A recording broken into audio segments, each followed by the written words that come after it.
আশা করি এবং আমাদের বর্তমান মুখ্যমন্ত্রী যে অসমাপ্ত কাজ যিনি আগের মুখ্যমন্ত্রী রেখে গেছেন সেইগুলি সম্পন্ন করবে এবং দুইজনে ঐক্যবদ্ধভাবে মন্ত্রিসভাকে নিয়ে এবং কার্যকর্তাদের নিয়ে একটা সুশাসন উপহার দেন বলে আমাদের রতনবাবু, আপনি তো ভোটারদের পালসটা খুব ভালো বোঝেন, দীর্ঘদিন ধরে রাজনীতির সঙ্গে যুক্ত, রাজ্য রাজনীতির চাণক্য বলে আপনি পরিচিত। আপনার কি মনে হয় যে এই সিদ্ধান্ত, যেখানে 2023 ত্রিপুরা বিধানসভা নির্বাচন বেশি দিন বাকি নেই, দলের কর্মীদের মধ্যে কতটা প্রভাব ফেলবে এবং দলে কতটা প্রভাব ফেলতে পারবে?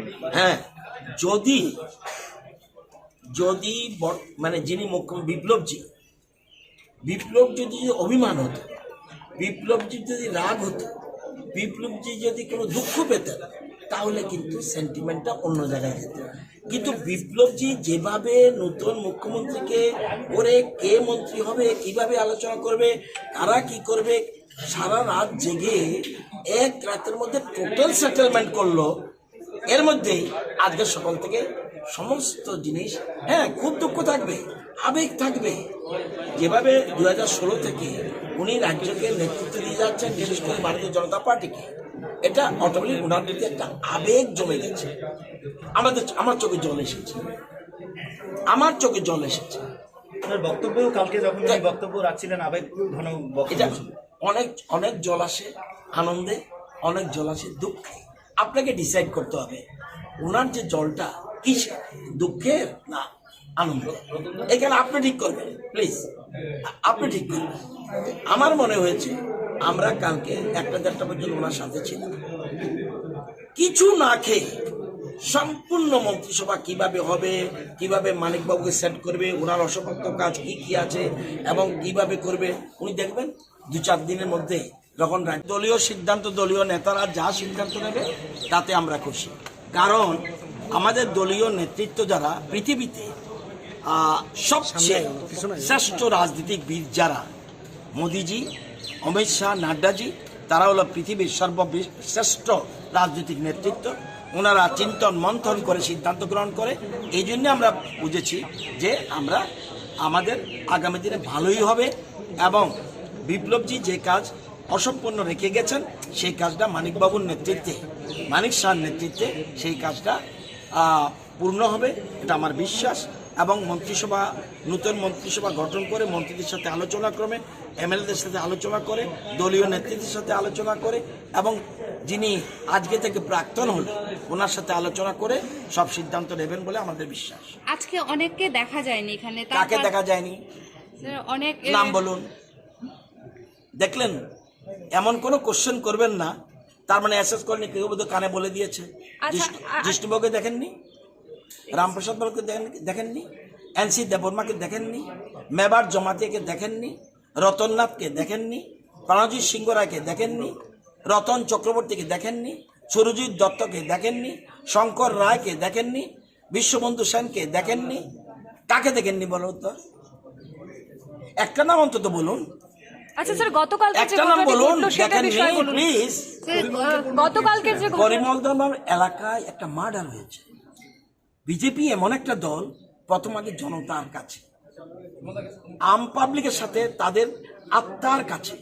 আমাদের প্রাক্তন মুখ্যমন্ত্রী যিনি বিপ্লবজির সাথে কথা বলে বলছে, দাদা আমি স্পটে যাচ্ছি আগে, পরবর্তী সময়। এটা আমার তো মনে হয় আমাকে না কেন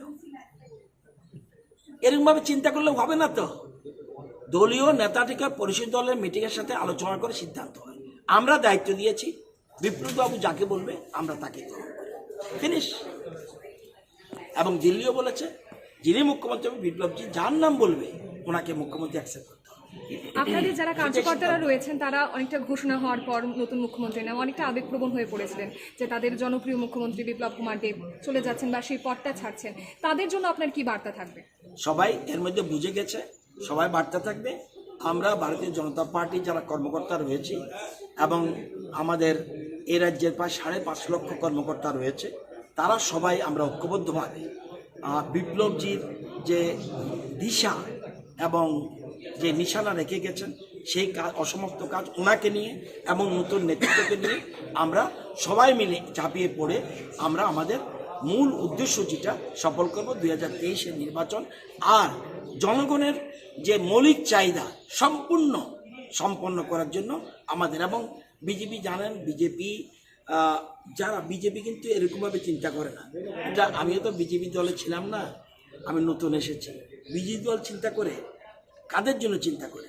একদম অন্তিম ব্যক্তির জন্য চিন্তা করে, যিনি সমাজের একদম অন্তিম ব্যক্তি, যাদেরকে আমরা অন্তোদয় বলি, যাদের বাড়িতে ঘর নেই, যাদের বাড়িতে জল নেই এবং যাদের বাড়িতে খাওয়া নেই, যাদের পরনে কাপড় নেই, এই অন্তিম ব্যক্তি যারা, তাদেরকে বিজেপি ভগবান মনে মনে করে। তাদের যতক্ষণ পর্যন্ত ওই কাজগুলো, পানীয় জল, ঘর না পৌঁছাতে পারবে, ততদিন পর্যন্ত তাদের এই যে কার্যক্রম চালু থাকে। একটা জিনিসকে মাইন্ড করো, ছোট্ট ঘটনাকে আমি নেগেটিভ মনে করব, এই নেগেটিভকে আমি স্থান দেবো না, আমি পজিটিভকে স্থান দেবো। এটা হয়েছে, কিন্তু এটা নিজের আবেগ সামলাতে পারেনি, অনেকের পক্ষে পসিবল হয় না। দলীয় কর্মীদের উপর সেটা কোনো খারাপ একটা মেসেজ গেল না? প্রথম গিয়েছিল 2-1 মিনিট, আধা ঘন্টা পরে টোটাল চেঞ্জ। যখন দেখলো বিপ্লবজি এটা কর্ডিয়ালি অ্যাকসেপ্ট করেছে এবং ওনার সাথে আলোচনা কমে, এটা কিন্তু ওনাকে সরিয়ে দেওয়া হয়নি, ওনার সাথে আলোচনা করে দিল্লি সিদ্ধান্ত নিয়েছে যে এই সিদ্ধান্ত, কি সিদ্ধান্ত উই ডোন্ট নো, কিন্তু ওনার সাথে আলোচনা করে সিদ্ধান্ত নিয়েছে। এই বিষয়টি নিয়ে কি আপনারাও অবগত ছিলেন না আগে থেকে? না না, শুনুন, এই তো বলছি, এটা খুব এত বড় রাজনৈতিক দল তো পৃথিবীর, তো সুতরাং ওইখানে অনেক চিন্তন মন্থন হয়। এখানে আমাদের মতো চুনোপটিদের সাথে আলোচনা করে সিদ্ধান্ত হয় না। এটা সর্ববৃহৎ রাজনৈতিক দল, তারা অনেক কিছু সিদ্ধান্ত অনেক চিন্তা করে। এমনও হতে পারে খুব গুরুত্বপূর্ণ জায়গায় যেতে পারে, এমনও হতে পারে রাজ্য সভাপতির দায়িত্ব থাকতে পারে, এমনও হতে পারে যেহেতু 16 থেকে উনি দলকে এমনভাবে সাজিয়েছেন, দেখেছেন আপনারা, এর মধ্যে পৃষ্ঠাভূমি সম্মেলন শুরু হয়ে গেছে, নাইসলি অ্যাটেন্ড করছেন। কোন মুখ্যমন্ত্রী অতীতে, আপনারা তো এই রাজ্যে যদি আমরা সাংবাদিকতা করে থাকেন, কোন মুখ্যমন্ত্রী এতগুলি মিটিং, মিছিল এবং সমাবেশে অ্যাটেন্ড করে, ইট ইজ ফিজিক্যালি ইম্পসিবল, কিন্তু করছে। স্যার, এতজন সিনিয়র এমএলএ থাকতে মানিক সাহাকেই কেন চুজ করা? এটাকে আপনি ঠিক করে দেবেন কারণটাই তো জানতে চাইছি। না, কারণটা বলতে পারবো না, এটা কারণটা হলো দল ঠিক করেছে। এই তো কথাটা, এটা আমার তো মনে হয় শপথে, মুখ্যমন্ত্রী শপথে একজন এমএলএ কোনো কারণে তার গুরুত্ব কাজে থাকার পর না আসতে পারায় কোনো অসুবিধা আছে, তো সুতরাং বুঝতে হবে উনি ইম্পর্টেন্স দিয়েছেন। একটা আমার সহকর্মী মৃত্যু হয়েছে, তার পাশে গেছে, আমি ওনাকে স্যালুট জানাই, উনি এই সিদ্ধান্ত নিয়েছেন, ভালো সিদ্ধান্ত নিয়েছেন। মন্ত্রিসভার শপথ কবে নেওয়া হবে? এটা তো আমি এখনই বলতে পারি, নিয়োগ চিফ মিনিস্টার যিনি, উনি আগের মুখ্যমন্ত্রীর সাথে আলোচনা করবে, দলীয় নেতৃত্বের সাথে আলোচনা করবে, এমএলএদের সাথে আলোচনা করে আমার ধারণা 2-1 দিনের মধ্যে শপথ। স্যার, গতকালকের ঘটনাটা নিয়ে কিছু বলুন। গতকালকে আমরা যেটা দেখলাম যে একটা বিদ্রোহ হয়ে গেছে। বিদ্রোহ না, কিন্তু আবেগ। সেটা আগামী দিন হবে কি? আবেগ, সব চেয়ার, কেন্দ্রীয় নেতৃত্বদের চেয়ার ছুড়ে আবেগ। শুনুন,